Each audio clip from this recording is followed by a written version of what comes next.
I'm a non-binary elementary school teacher, so here's how I talk to my students about pronouns and such. Hi, my name is Mix K. It's mix. So kind of like cookie mix or mixing bowl, that sort of thing. That's how it's pronounced. Don't you just love it when narcissists' masks slip a tiny bit and a chink of light goes through into the void where their soul should be? It's just a slight change in intonation in the middle of a sentence or something like that. Often something very brief, very subtle, but you can't quite put your finger on it a lot of the time. For example, what we just saw. Hi, my name is Mix K. It's mix. So kind of like cookie mix or mixing bowl, that sort of thing. That's how it's pronounced. This is how this entitled self-important person addresses kindergarten students. Hi, my name is Mix K. That's mix. Kinda like cookie mix. So that's the really basic ground level passive aggression that she reserves for the 5-year-olds. Let's take a look at how she talks to the older students. That is my name. That is the name that I'm comfortable with. That is the name that makes me happy, and I would like it if you referred to me as such. See, I'm not a Mr. or a Miss, so I go by Mix because that's what makes me happy. You see, there were not enough words in the English language to describe me. I am above language. We have to invent new words for me, because it makes me feel comfortable. Now, you have a name that you like to be called other than the name that's on the paper, right? It's the same thing for me. I have a name that I prefer to be called, and that's the one that you're going to use for me, okay? I'm not sure I quite understand the last thing she said there. She said to the kids in primary school, in like 3rd grade, she says to them, you've all got a name that you like to be referred to as that isn't the one that's on the register. I don't remember that in 3rd grade in England. I don't remember us all having nicknames. Any of us, really. And even if we did have nicknames, I don't think any of us would have insisted on being called by our nicknames to our teachers in 3rd grade, in year 3. What the fuck? I reading the register out. Daniel was the name assigned to me at birth. But you, Mix, are to refer to me by my nom de guerre, Bolosaurus. My pronouns are he, him. Now, I don't consider myself to be a boy or a girl. I just see myself as a person. So that's why I go by Mix. So I'm actually non-binary. I'm not really comfortable with feminine terms being used for me. If you can find some alternatives, that would be great. That would be great. Okay. My pronouns are they, them, and she, her. Thank you so much for asking. What are yours? One serious point, right, and it's something I think that nobody has brought up before in this whole transgender thing that's going on, right, is the insistence on pronouns. I don't know when I ever use pronouns. Honestly, I don't. I never say she, he, him, her, unless I'm talking in the 3rd person, in which case it's rude to refer to anyone by their pronouns anyway. I was always taught when I was younger you should use the proper name, right? The given name. You shouldn't be saying him or her if they're in earshot, right? So when are they hearing themselves referred to in the 3rd person? Couldn't all this be sorted out, the pronouns bit at least, not all the madness, but the pronouns bit could be sorted out by people just using people's names, right? Because that's what you're supposed to do anyway. Am I a genius? Have I just saved the world?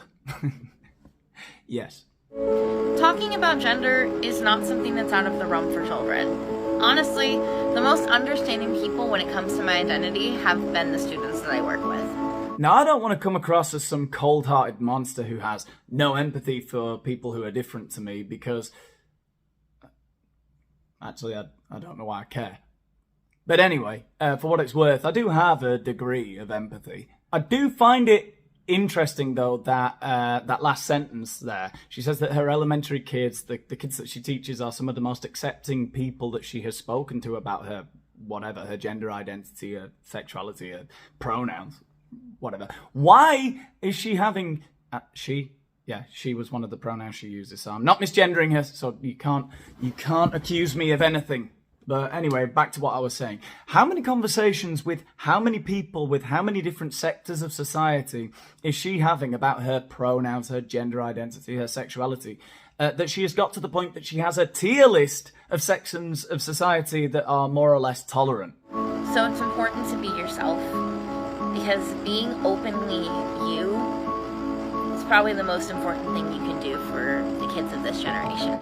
Oh, I beg to differ. I think as an elementary school teacher, perhaps the most important thing you could do for the kids of today's society is teach them to read and write and do maths. Hi, I'm Linz. I'm a queer and trans educator and children's performer, creator, writer. You might know me from my web series Queer Kid Stuff, where I talk about gender and sexuality stuff for all ages with a preschool audience in mind. And I write for preschool television, do a lot of stuff in early childhood ed.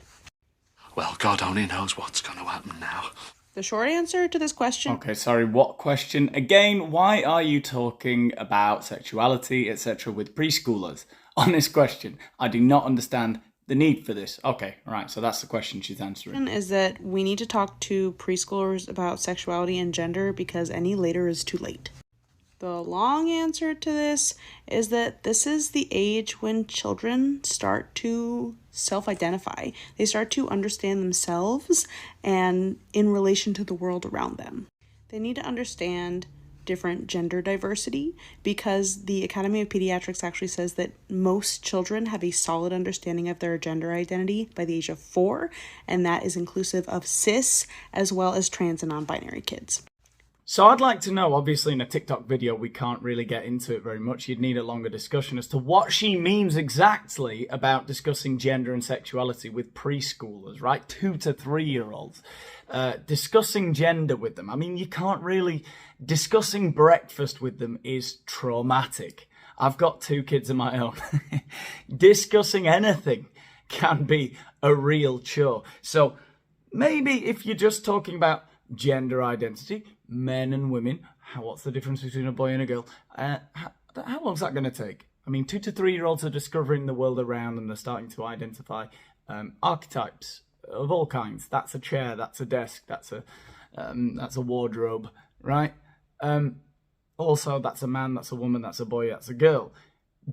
What is the suggestion here? That we should be explaining to them gender dysphoria?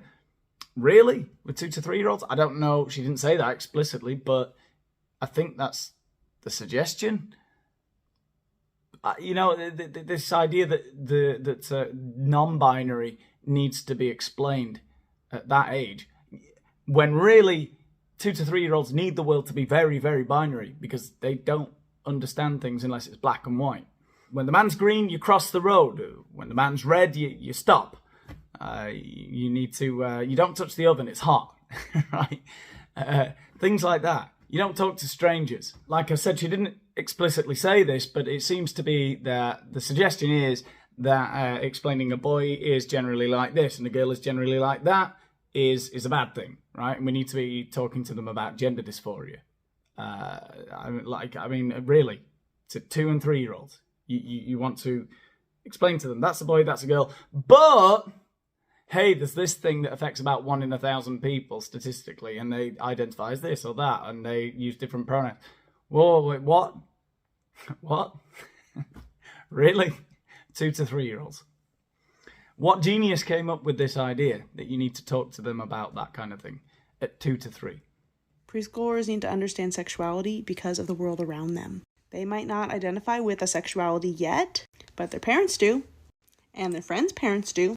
And in order to understand different family structures and other people's experiences and develop empathy, they need to understand queerness. Preschoolers are exposed to sexuality every day. Just look at literally any Disney movie where there is heterosexual kissing. It is normal to talk to kids about straight relationships and straight couples and nuclear heterosexual families. So why should queerness and queer families and queer sexuality be any different?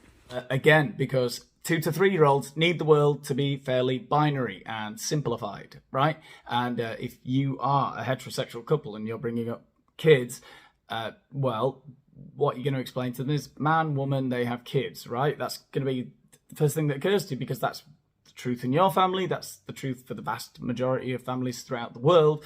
It doesn't mean that when they discover that there are other family structures that you say to them, that's evil. No, that doesn't exist, right?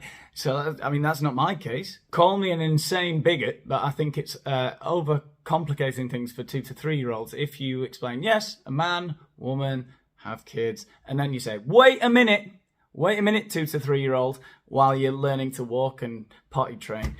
Do you know, have you heard about homosexuality? Right, all of those Disney films and everything that you've been watching, well, that's only half the story. All these young ideologues, fresh out of university, you know, they've got all the theory, they've got all the diagrams of what a child looks like and thinks about, but let me tell you, getting their shoes on in the morning is a bloody struggle. So forgive me if I don't have time to explain to them about non-binary and stuff. All these newly qualified teachers with all these big ideas and dreams and aspirations about educating the most progressive generation of all time, and halfway through their speech about gender dysphoria, 3 of the preschoolers have shat their nappies. All crying, picking their nose, drawing on the walls. But non-binary. Shut the fuck up.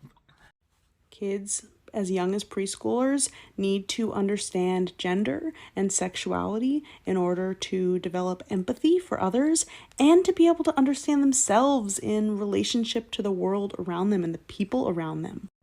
Once you get past this age, it's a lot harder to undo and complicate the ideas of the kind of cis heteronormative world that these kids and we are in. Yeah, you said it. You need to complicate things for them nice and early, eh? Preschool, that's when you need to start making things complicated. It gets harder to complicate things for them later when they start to understand that what you're saying is a load of bollocks. Yeah.